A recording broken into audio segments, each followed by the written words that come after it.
Chef Padlock, ano ba lulutuin mo? Belly.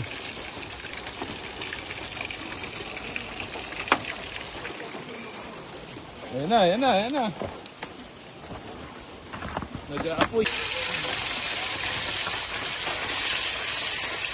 Galing mong mag-isa, Chef. Isang bagsakan. Isang tamad. Ayun, ganun din naman eh. Magsasama-sama rin naman sila. Ang hari ng mga padyak at alak. Saan yung pansabaw natin to? Chef, saan ka umigib? Diyan lang sa fish pan. Fresh water from Pasig River.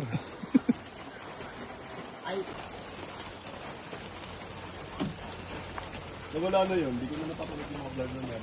Patanggayan yung nagluluto. Parang di pa ako pupunta dito nang hindi umuulan. Putang. Sumalo ka lang sa fish pond, pero may tubig ka na. Siyempre. Samayan ko pa. Ano na yan?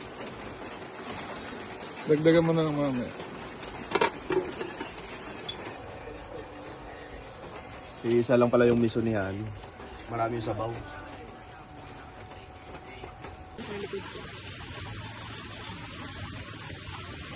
Sabi na kayo na yung tigaran nila. Kain na! Pinatay ko na nga kayo, kumukulo pa rin eh. Talaga, matagal ka na hindi uminom ng coke. Nung last weekend lang. Baka si Prince daw, diba? Sabi niya, ito kaya yun. Si Prince. Ang diabetes naman kasi, hereditary yun eh. Sa genes.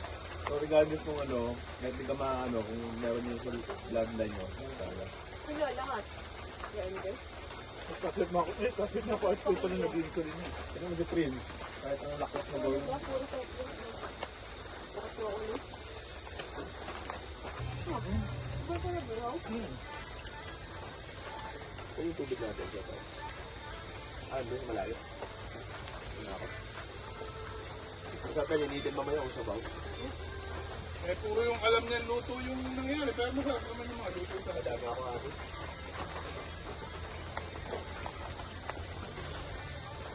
Store ba mo na eh?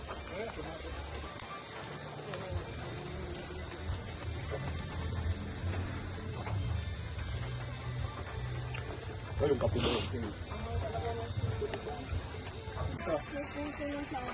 Halian natin, hatakin mo. Ako na lang. Ano gagawin? Tatali ko. Ano mo ka na ba?